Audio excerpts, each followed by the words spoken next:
coming to you from, of course, Jess FM and Jess TV, Lethbridge's #1 stations. And I'm James Cousineau here for Primetime Live.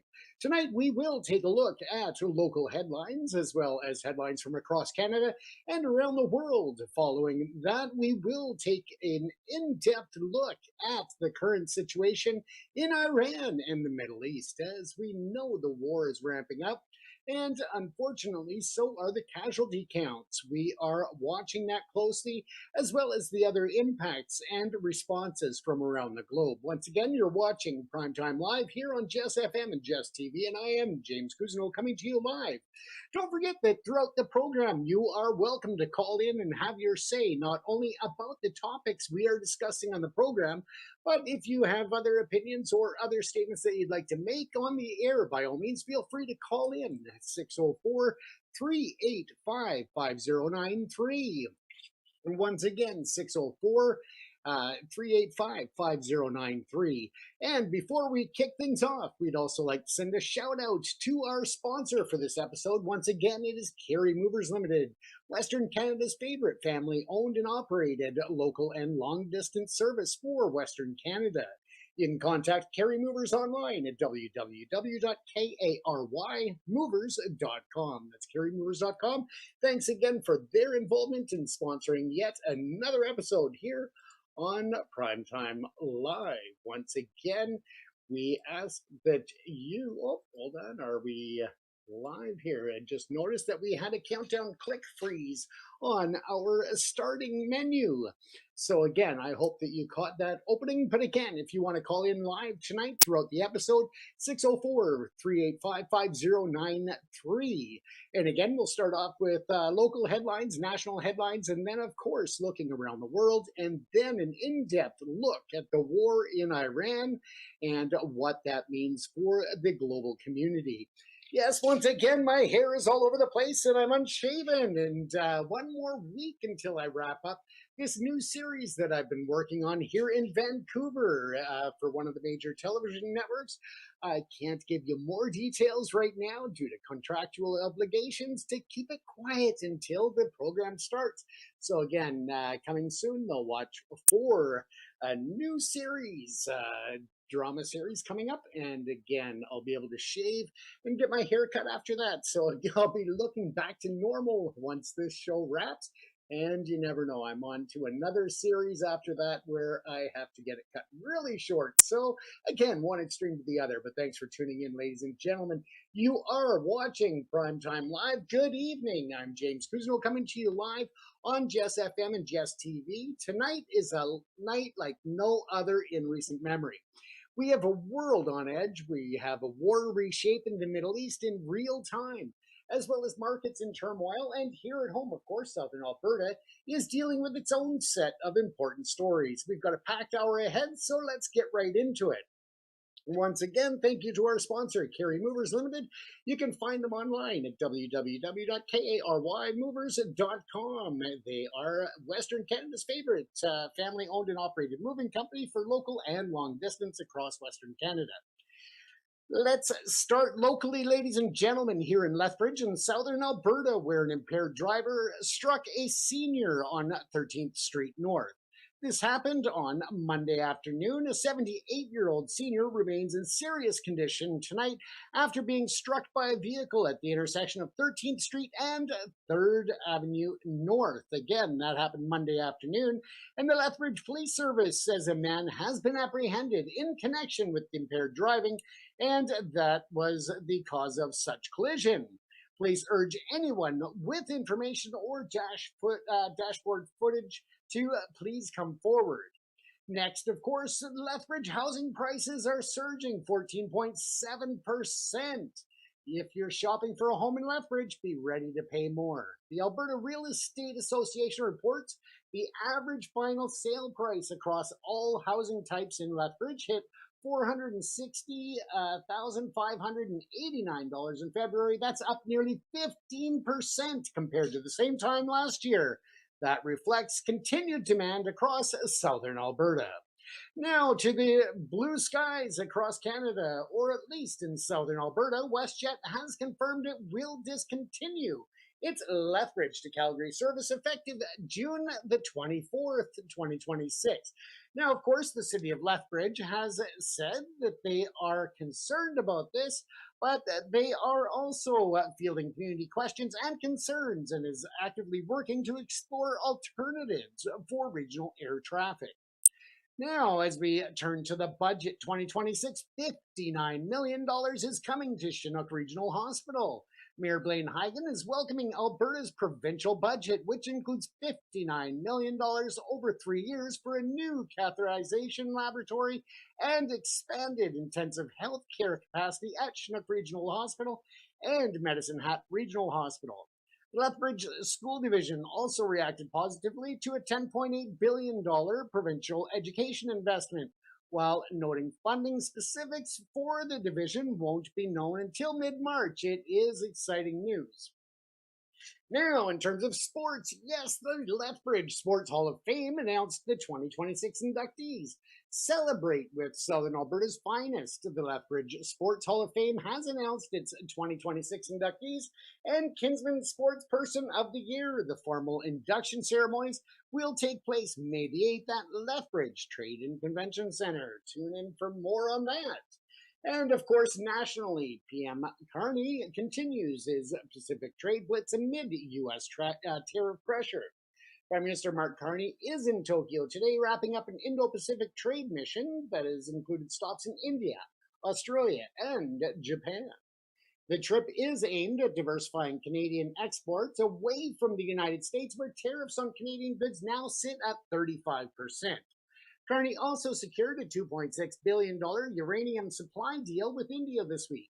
Meanwhile, Ottawa's top trade negotiator will meet with Washington's trade czar in the American capital tomorrow to discuss ongoing tariff disputes.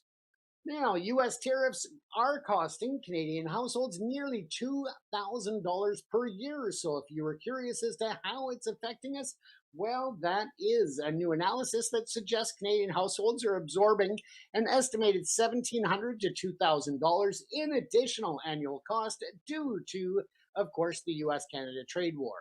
Canadian GDP has already been reduced by an estimated 1.5 to 2% over the current tariff cycle, according to economists.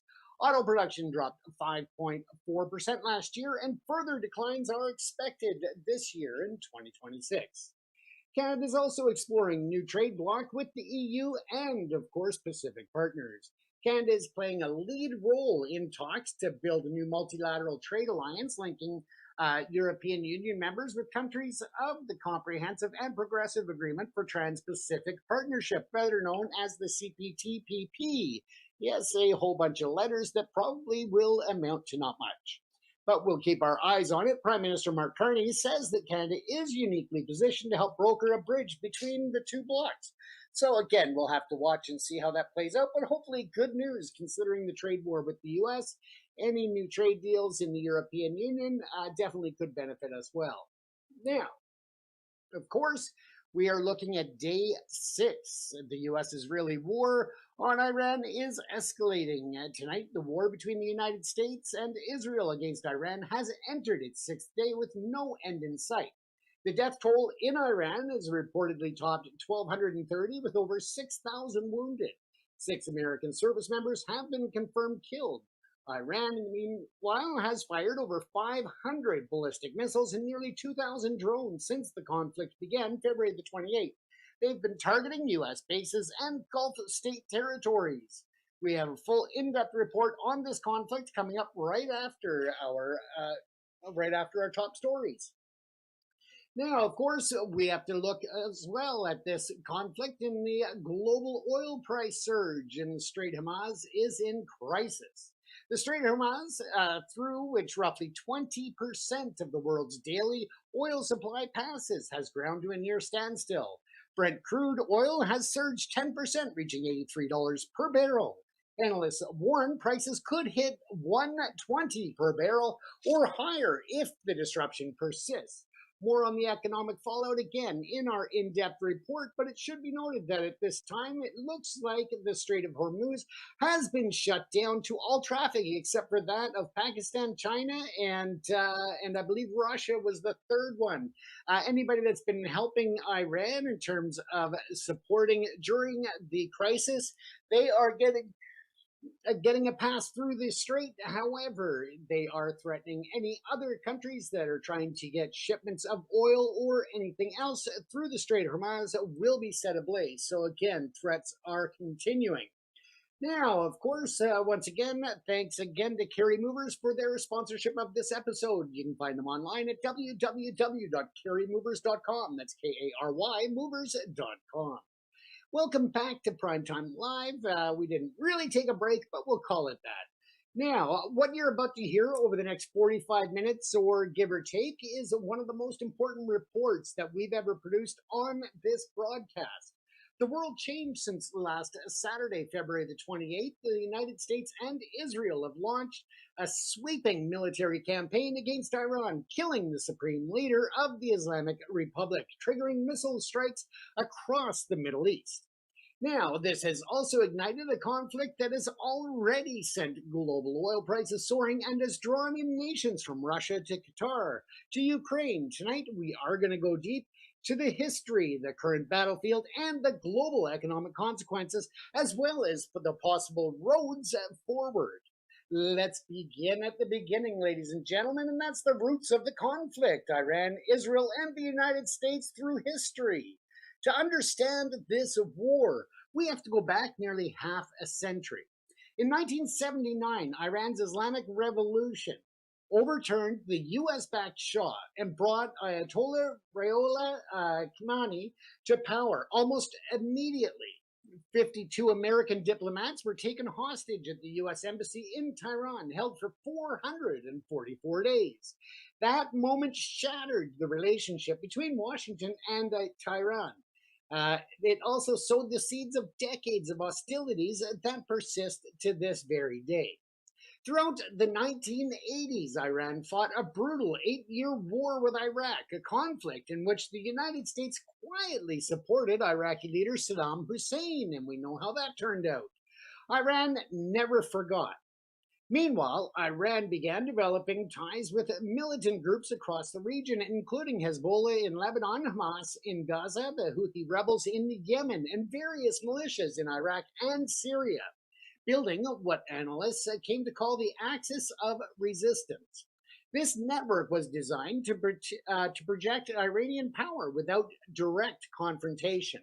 Now, of course, the relationship between Iran and Israel has been one of implacable hostility since the revolution. Iran has repeatedly called for the end of the Israeli state, while Israel, keenly aware of its own vulnerability, has viewed Iran's nuclear ambitions and regional influence as an existential threat. Israel has conducted covert operations against Iran's nuclear programs for years, including the Stuxnet cyber attack and the assassination of Iranian nuclear scientists. The nuclear question became the central flashpoint in 2015. The landmark Joint Comprehensive Plan of Action, or the JCPOA, saw Iran agree to limit its nuclear program in exchange for sanctions relief. In 2018, though, U.S. President Donald Trump unilaterally withdrew from the deal, reimposing crippling sanctions. Iran, of course, responded by gradually resuming enrichment activity, moving closer to weapons-grade uranium levels. The trust was gone, and with it, the diplomatic framework that had kept the conflict from boiling over. Between 2019 and 2025, the region saw escalating incidents. U.S. forces killed top Iranian General Qasem Soleimani in a drone strike in Baghdad in January of 2020.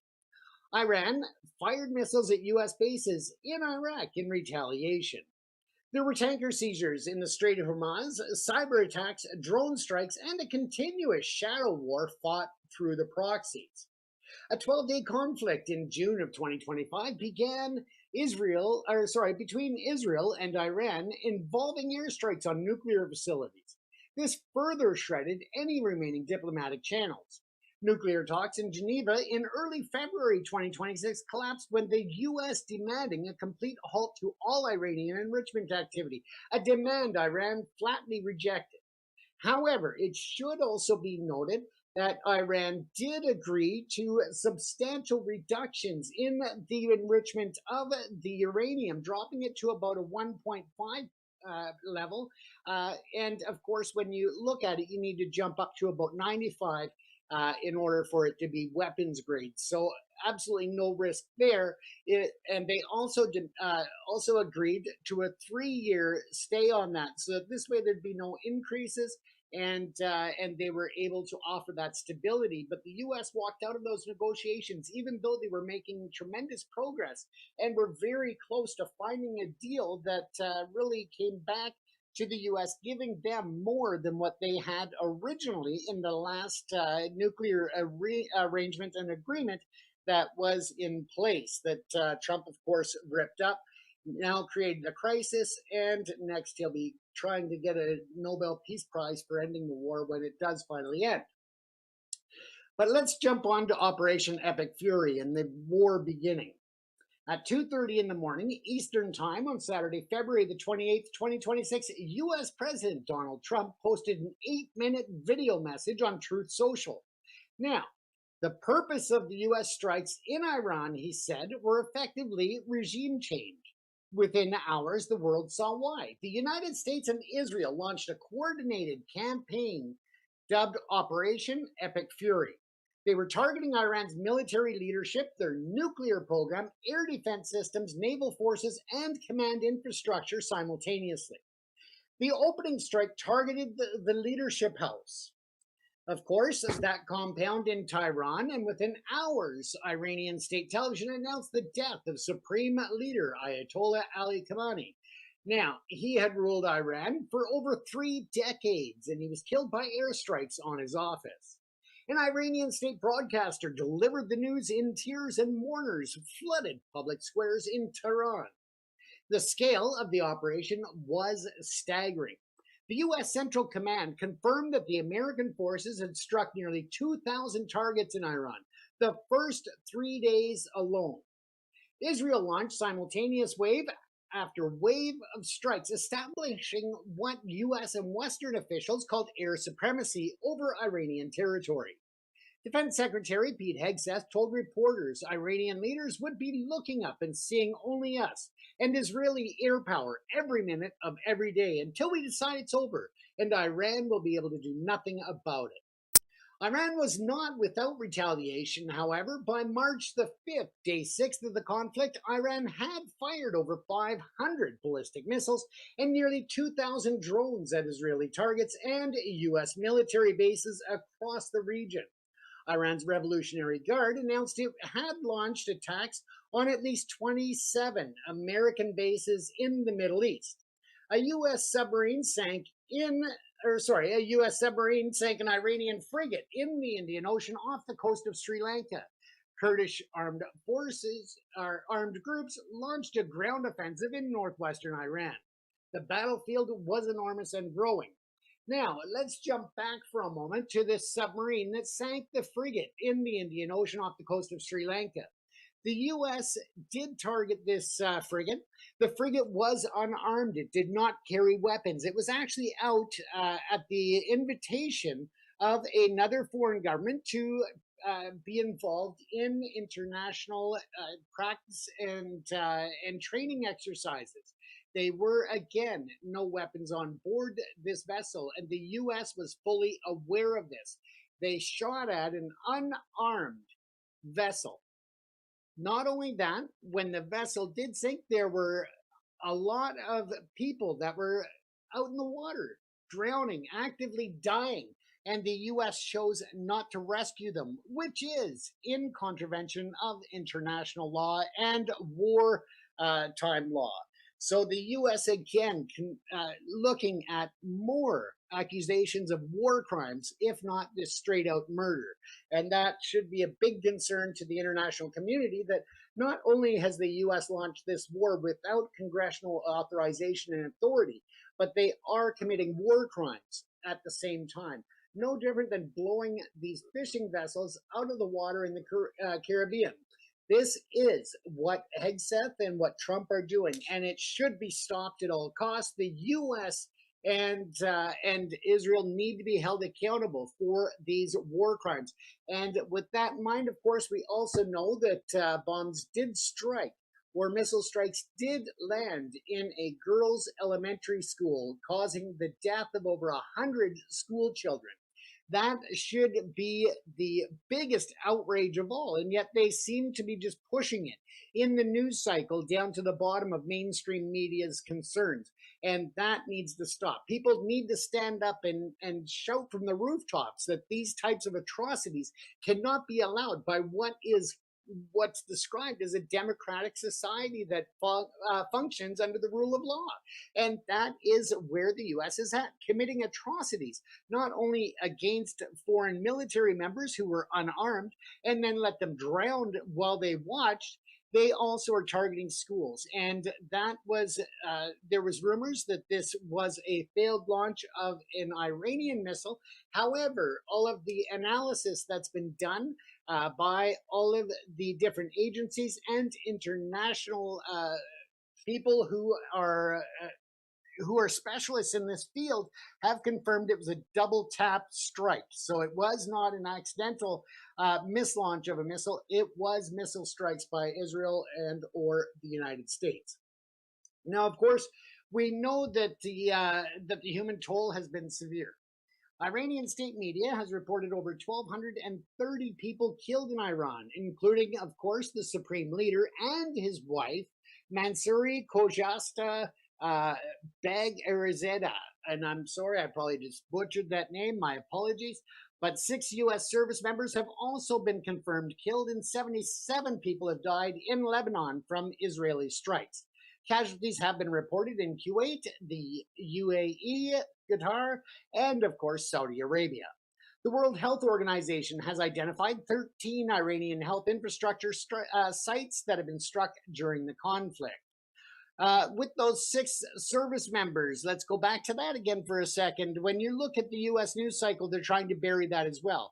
And Pete Hegseth has called out the media for reporting in such large amount on these 6 soldiers who died. They are American heroes who gave their lives for a war that need not take place. Now, then, of course, Pete Hegseth says that the media is only doing this to try and make President Donald Trump look bad. Well, when you enter a war, when you send troops off to fight a needless war, and they are killed in the line of duty, you're damn right it needs to be reported. Not only does it need to be reported, but those heroes need to be remembered. When those bodies were repatriated, when the plane landed and the caskets were taken off of the plane, there was not a member of the U.S. government there to greet them. No U.S. president. No Congress members or senators. That is just a shame and a disrespect at the highest level. Not even Pete Hegseth was there to welcome the troops back that he is supposed to be the leader of. They gave their life in sacrifice, again, for a needless war, and the U.S. government didn't even have the respect to show up when they were repatriated, and I find that disgusting. Now, 6 U.S. members have been confirmed killed, but there are other reports about U.S. deaths, and those are not being confirmed by the Pentagon or by U.S. Government officials. So it's hard to tell at this point what the true numbers really are. On the civilian side, though, of course, the strikes have been deeply controversial. Iran's foreign minister accused the U.S. and Israeli of striking 33 civilian sites, including hospitals, schools, the Tehran Grand Bazaar, and the historic UNESCO World Heritage Site of Golestan Palace. The killing of students at an elementary school, as I've already discussed, in the southern Iranian city of Manab, drew international condemnation. Israel denied involvement. CENTCOM said it was investigating. And we know how well the U.S. government and Pete Hegseth are going to investigate anything. Hell, they can't even find the rest of the Epstein papers to get out. And that's, of course, what this war is all about, is hiding those Epstein papers. Now, the war has cleaved the world along predictable but significant lines. Let me take you through the global reaction. Of course, we'll start with the United States, where President Trump has been unambiguous. He calls Khamenei's death the single greatest chance for the Iranian people to take back their country. Trump has warned more American casualties are likely, saying that the operation could last up to 5 weeks or as long as necessary. The U.S. Senate has backed the strikes. Defense Secretary Hegseth declared America is winning decisively, with more forces arriving daily. A senior White House official told reporters that the new potential Iranian leadership has reached out and Trump plans to speak with them at some point. And at the same time, they're saying that they don't know who the next in line is going to be because they've killed most of the potential leaders that the U.S. liked or agreed with. And that's where Trump says that he is going to be involved in picking the next leader. Where I find that problematic, if you're restoring democracy, then it should be up to the people to vote and hold proper elections. It should not be up to Donald Trump to decide who's going to run that country. Now, in terms of the Israeli response, Prime Minister Benjamin Netanyahu has framed Operation Epic Fury as a war for peace, telling Fox News host Sean Hannity that the operation would usher in an era of peace that we haven't ever dreamed of. He argued the strikes were necessary to prevent Iran from acquiring a nuclear weapon and to free Iranians from what he called the yoke of this terror machine. Israel's defense minister, Israel Katz, confirmed this week that Netanyahu had set his sights on eliminating Supreme Leader Khamenei as far back as November of 2025. Now, when we turn our eyes to Russia, Moscow's response has been furious in rhetoric but limited in action. Russia's foreign ministry called the strikes a pre-planned, unprovoked act of armed aggression against a sovereign and independent UN member state, warning of a possible humanitarian, economic, and a possible radiological catastrophe. Foreign Minister Lavrov said Russia would help pursue a diplomatic solution and that he saw no evidence Iran had been developing nuclear weapons. It should be stated that no international agency or other country intelligence has been able to provide any evidence whatsoever of Iran developing nuclear weapons, and that includes U.S. Intelligence has not been able to provide any evidence. Therefore, again, we have grave concerns about the actions of Trump and his best friend, Benjamin Netanyahu. President Vladimir Putin had not spoken publicly on the situation, a notable silence as Russia remains bogged down in Ukraine. And ironically, the U.S. has turned to Ukraine and asked for assistance when it comes to fighting some of these unmanned aerial vehicles, or the drones as they're known. Now, in China, Beijing has condemned the strikes and called for an immediate ceasefire, with Chinese Foreign Minister Wang Yi calling it unacceptable to assassinate the leader of a sovereign nation. China and Russia jointly called an emergency UN Security Council session. However, China analysts say Beijing is likely to take any concrete military action. As one expert put it, Beijing's strategic partnership with Iran falls short of a military alliance. China has massive economic interests in Iran with over $100 billion in energy and infrastructure investments, but they also remain careful not to antagonize Washington ahead of a planned Trump-Xi summit later this month. When we turn our heads to Europe, the European Union has largely sided with Washington. EU Commission President Ursula von der Leyen has reportedly endorsed the push for a regime change in Iran, calling for a credible transition. NATO Secretary General Mark Rutte has said that Europe is supportive of the U.S. strike on Iran, calling Iran a threat. The exception, Spain, whose Prime Minister Pedro Sanchez rejected the strikes as unilateral military action, refusing to allow two jointly operated bases on Spanish soil to be used in the operation, and of course that was drawing Trump's fury. When we look at Canada here at home, Prime Minister Mark Carney has walked a careful line. He has not ruled out Canadian military participation, saying that when pressed directly, one can never categorically rule out participation.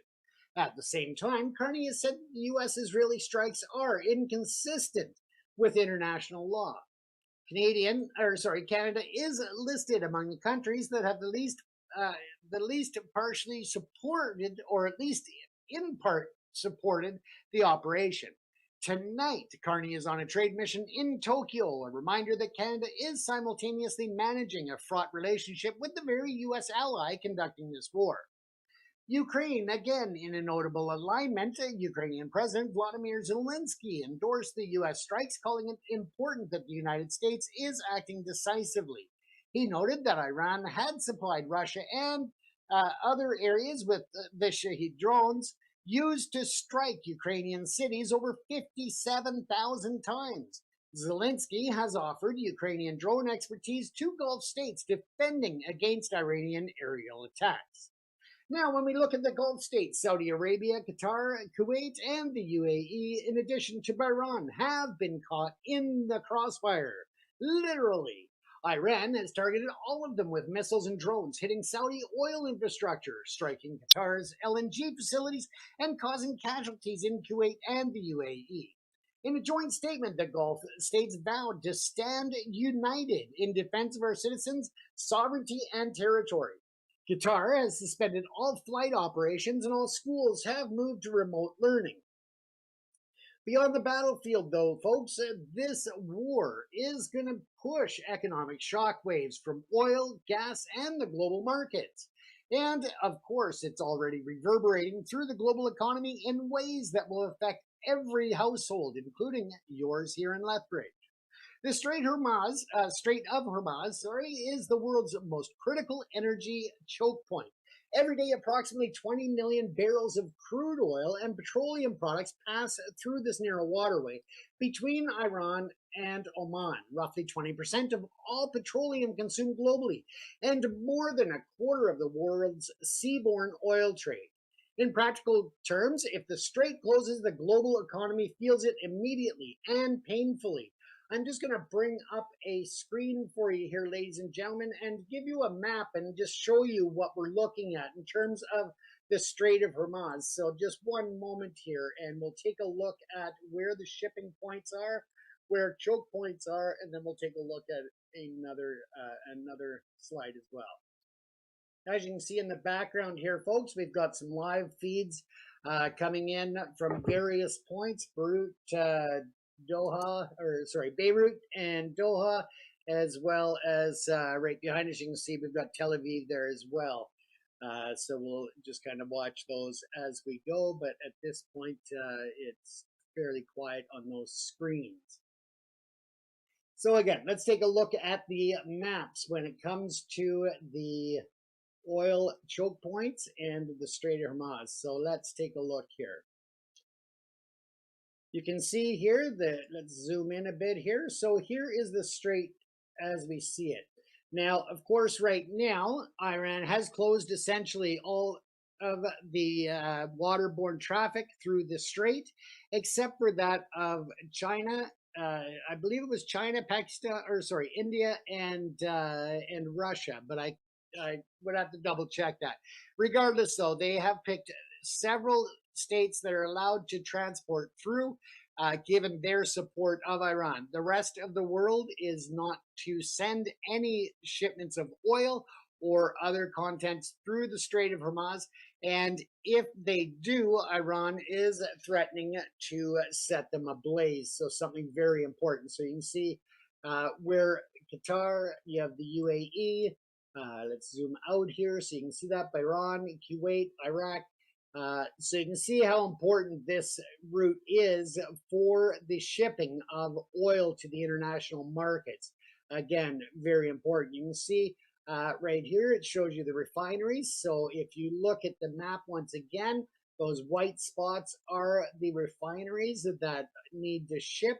And again, with the Strait of Hormuz being shut down, all of this is at a choke and won't be able to be sent anywhere. And then, of course, the liquid natural gas terminals are the empty circles here. So you got one there, you've got one mixed in with the refineries here, and then you have another one here.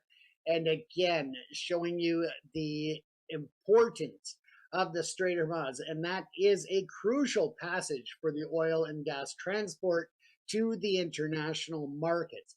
Again, very concerning with that shut down.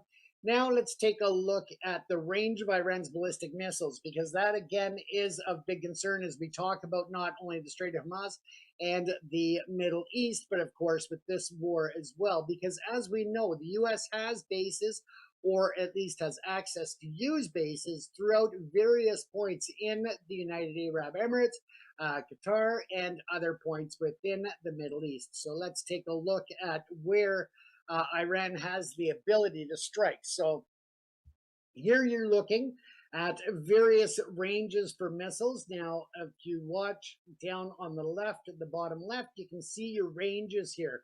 And the Shahabs are about 300-kilometer range, or 186 miles.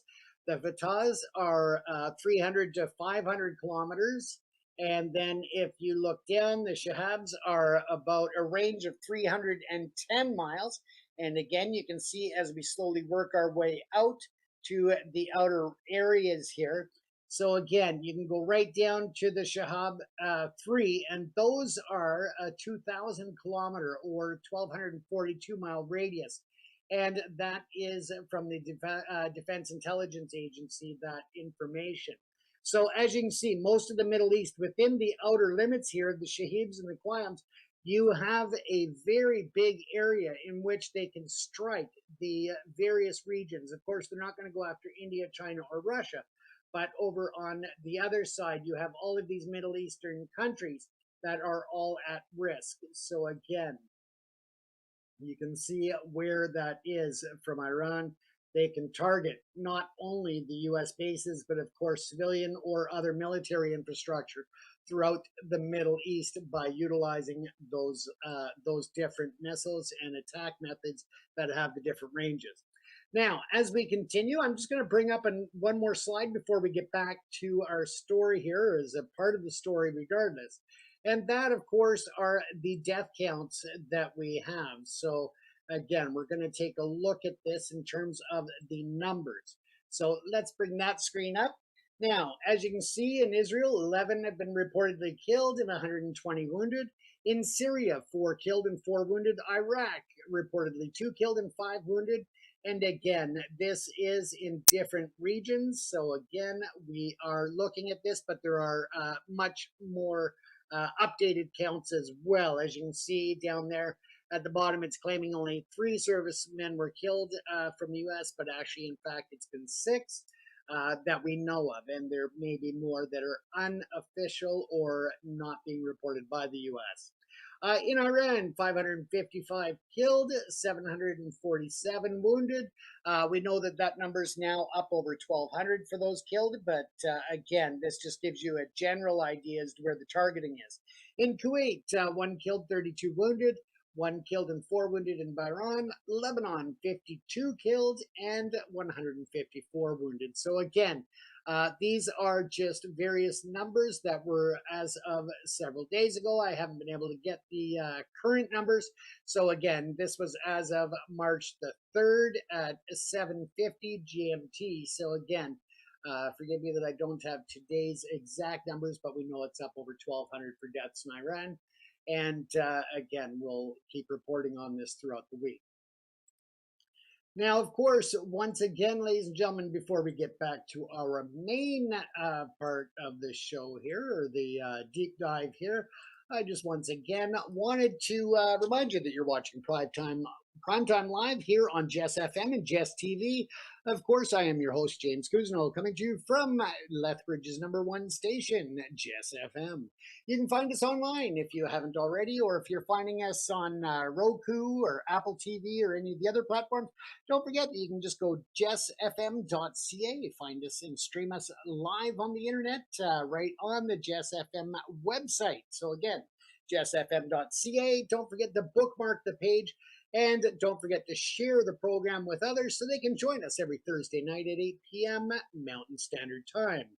And again, we wanted to reach out and just say thank you once again to our sponsor, and that, of course, being Carry Movers Limited of Metro Vancouver, providing moving services for Western Canada over 2 decades. Again, Carry Movers Limited, the family-owned and operated moving company providing local and long-distance services throughout Western Canada for over 2 decades.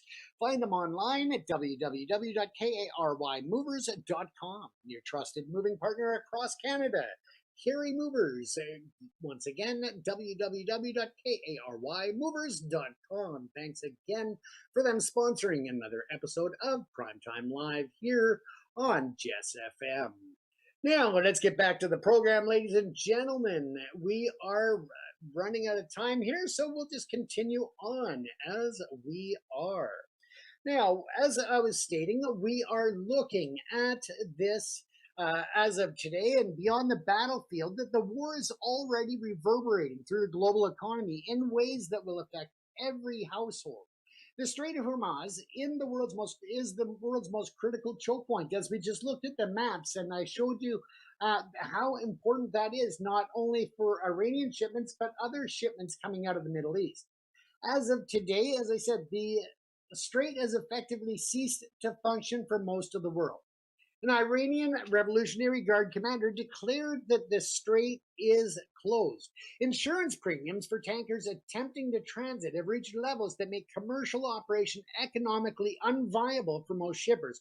Major firms, including Maersk and Hapag-Lloyd, have suspended transits entirely. Over 150 tankers are anchored outside of the strait, just waiting. Now, Donald Trump has claimed that the U.S. will assist the shipping companies and the shippers with the increased cost of insurance. However, of course, that's coming out of the pockets of U.S. taxpayers. And with it being such a substantial amount, that is not only the main concern, but even of a bigger concern for the companies that have suspended service is the lives of their staff, of their crew members. They don't want to send their staff out into a position where they could potentially be the subject of missile attacks or set ablaze. So they are taking the responsible move of just saying, no, we're not shipping. We're going to protect the lives of our staff and our crew members. And that, of course, is going to have a large impact on the movement of oil, not to mention other things. But the market response has been sharp, and crude oil has surged from around $73 per barrel before the war to over $83 a barrel as of this week, a rise of more than 10% in only days. Natural gas prices, meanwhile, in Europe nearly doubled before partially retreating. Qatar's state energy giant, Qatar Energy, which operates the world's largest LNG export facility, halted production after Iranian drones struck its facilities at Ras Laffan. Now, that facility alone supplies 20% of global LNG. Analysts are warning that the worst is to come. JP Morgan says that Brent could hit $120 a barrel if the conflict persists beyond 3 weeks. The Deutsche Bank warns of $200 per barrel if Iran succeeds in enforcing a full strait closure with mines and anti-ship missiles. For Canadian drivers, Gas Buddy's head of petroleum analysis says that he expects gasoline prices to rise between 10 to 30 cents per liter within the week. So those short-term drops that we saw across the lower mainland in British Columbia, throughout Alberta, those 10-cent drops or more that we saw, again, are only temporary. We expect to see sharp rises coming very soon to the cost at the pump. So again, if you find cheap prices for fuel, I recommend filling up before too late, because again, it's going to rise sharply and very quickly. And of course, Alberta, which relies on oil prices for provincial revenues, they are watching very closely as to what happens next. In Asia, the impact is especially acute, while China, India, Japan, and South Korea together account for nearly 70% of the oil flowing through the strait and over 80% of its LNG.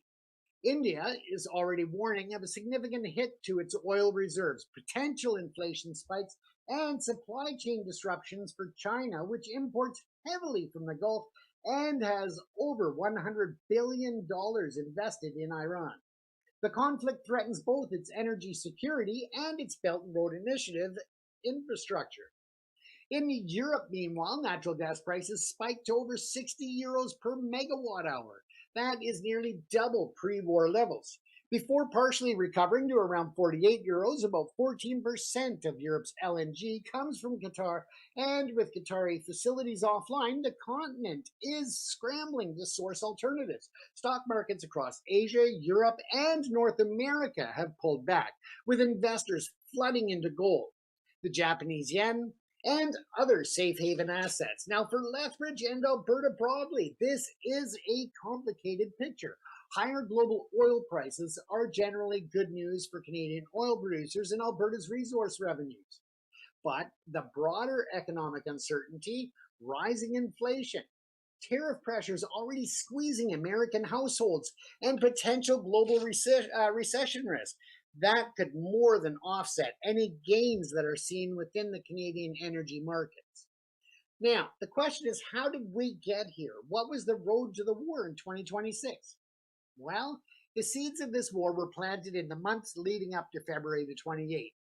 In June of 2025, the US and Israel conducted a 12-day air raid campaign targeting Iranian nuclear sites.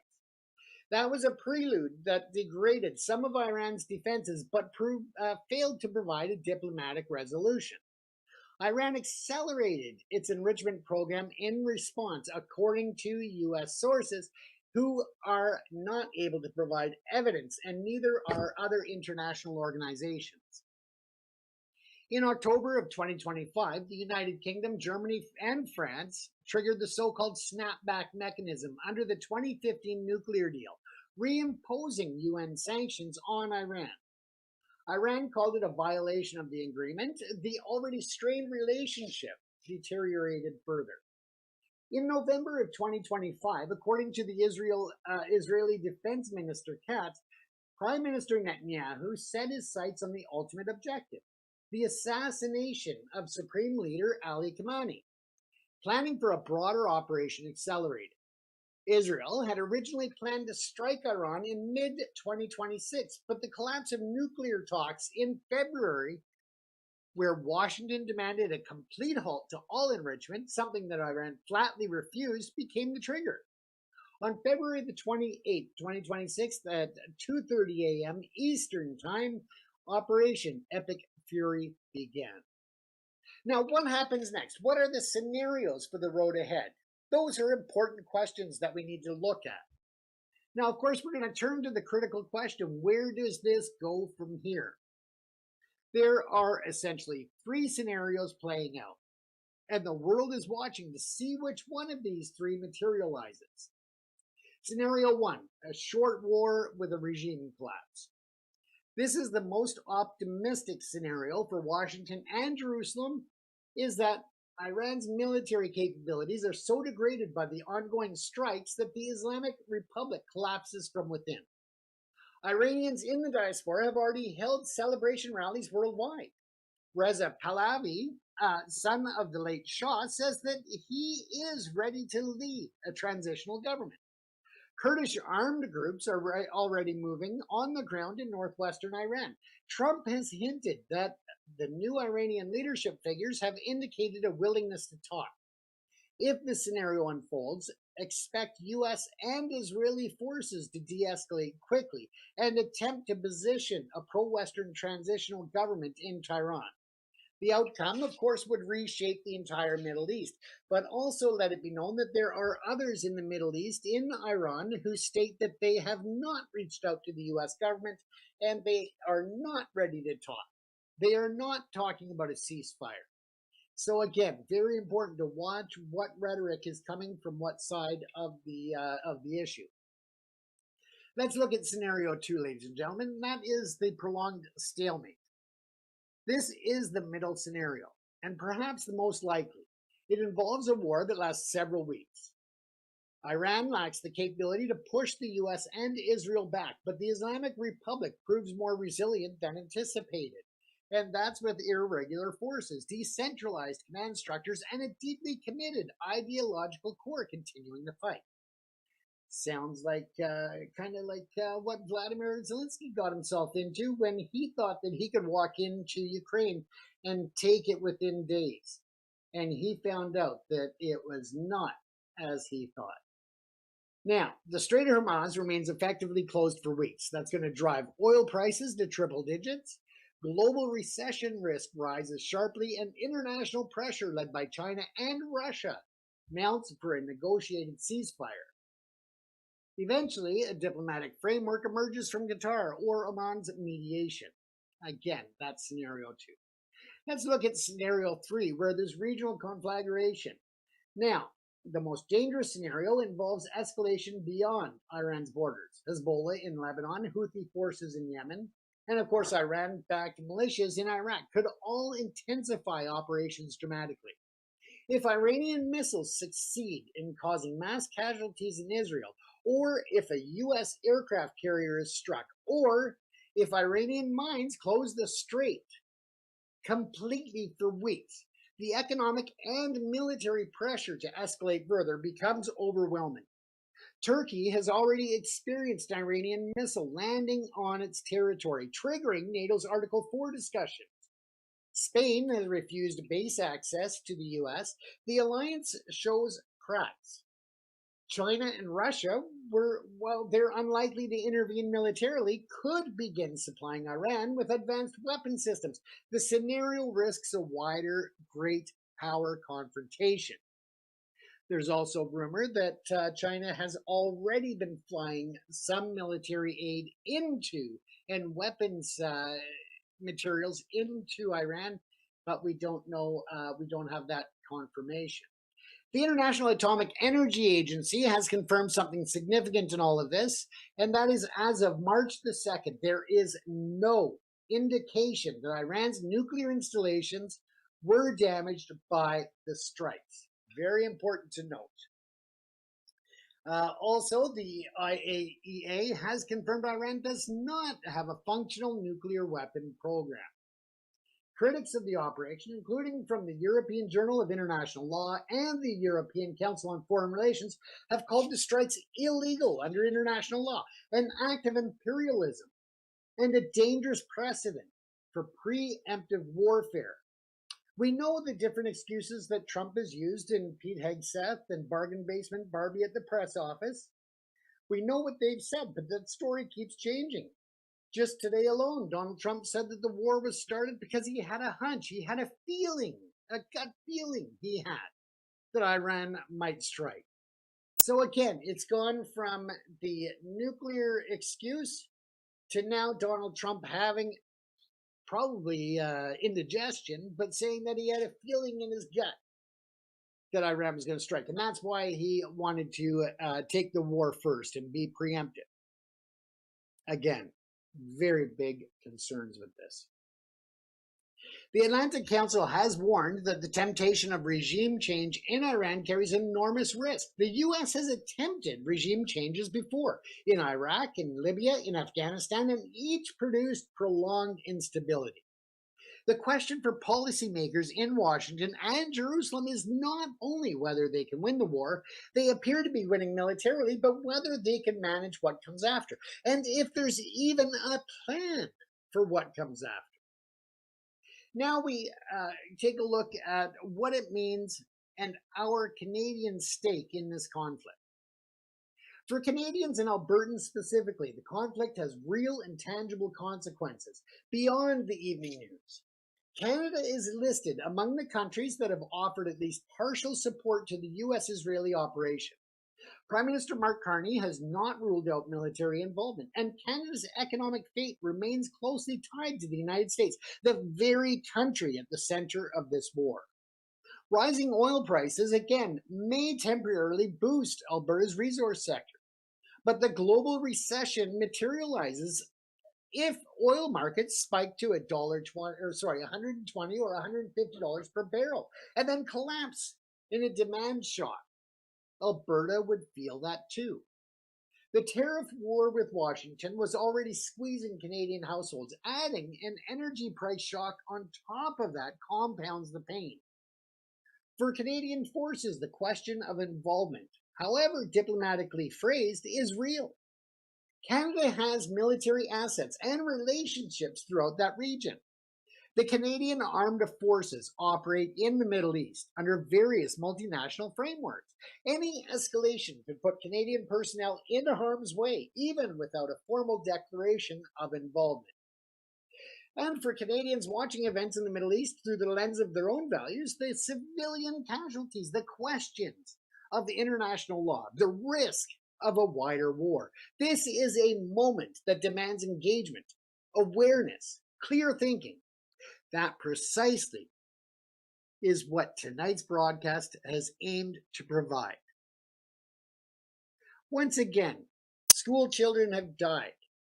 Hospitals have been struck.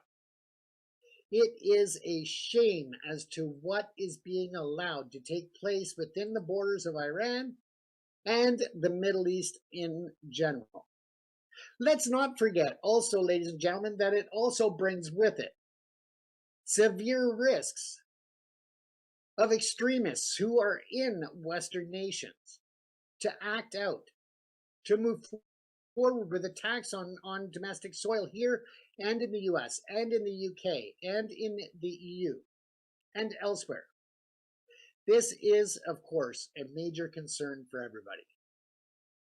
This is and should be a concern for every Canadian. So as you're out there, if you are in public spaces, public gathering, protests, it doesn't matter where you are, where there's groups of people, big or small. Be alert, be aware, and be cognizant that the world is not the same as it was just a week ago. If you see something suspicious, don't turn your head going, oh, I'm just paranoid. It's better to be paranoid and make it home safe at the end of the day than to convince yourself that it's nothing and find out it was something. Very important message for everyone out there. It is important to take action if you see something. See it and speak out, ladies and gentlemen. As we go to the end of the program tonight, ladies and gentlemen, I'm going to play a song. And it's kind of different for our show, except for when we're focused on music. But I wanted to play The World Stands Still. And this song was specifically written and composed by myself, thinking about the Tumbler Ridge tragedy that took place only weeks ago, that took the lives of so many school children in Tumbler Ridge, British Columbia. But it's also very fitting when we look at it from the perspective of what's happening in Iran, what happened to the girls' school. So I'd like to listen to that as we finish up tonight's show in order to just respectfully remember the lives lost of the innocent children around the world at schools, whether it's due to this conflict or others.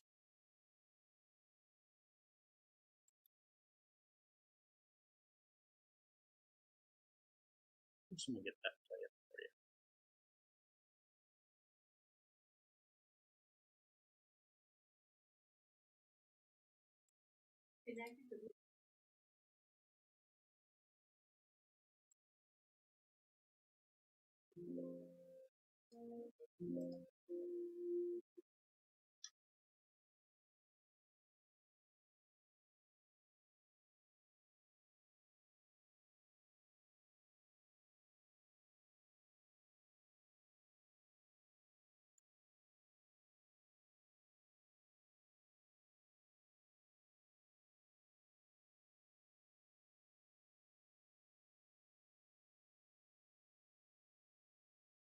In a mama's prayer, daddy's hoping life stays fair, never thinking about the unthinkable, babe.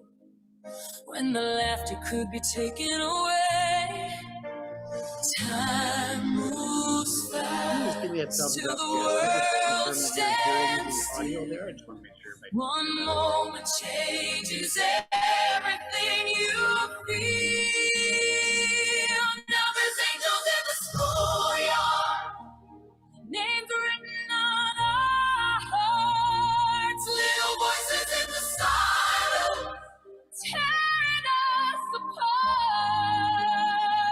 We say never again, but the tears still fall. Every memory echoes through these halls. Heaven gained what we can't replace. Angels in the schoolyard, we still see their face.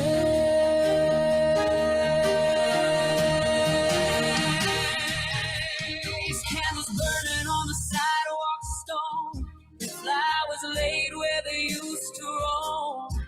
Photos taped with shaking hands, trying hard to understand. News cameras leave, but the pain stays here. Every parent living with the fear. How many tears will it take to find a way to protect these lives? The headlines fade, but the hurt remains. Every small town knows their names. Now there's angels in the schoolyard, names written on our hearts. Little voices in the silence, tearing us apart.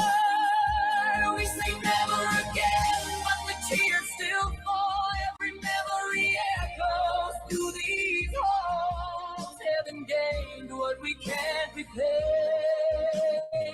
Angels in the schoolyard, forever in Christ.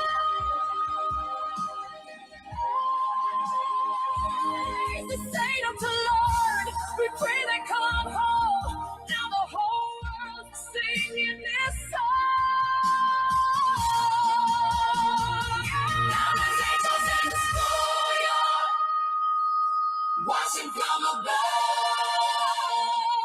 Every broken family still searching for enough. No more silence and no more fear. Their voices still ring clear. Heaven gave what we can't replace.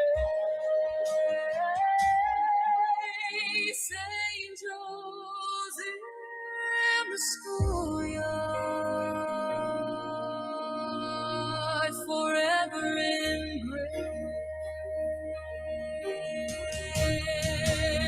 We send them to love. We pray they come home. Now the whole world singing the song. Angels in the schoolyard. Angels in the schoolyard. Angels in the schoolyard. Angels in the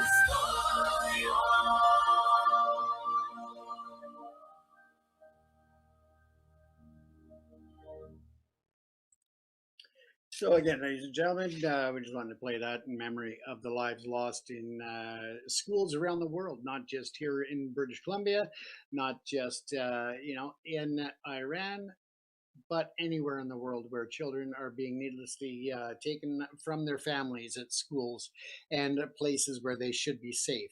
Once again, you've been watching Primetime Live here on Jess FM and Jess TV. We'll see you next week, 8 o'clock Mountain Standard Time. If you have ideas for the program or want to reach out and leave a message, you can always call and leave a message on the voicemail at 604-385-5093.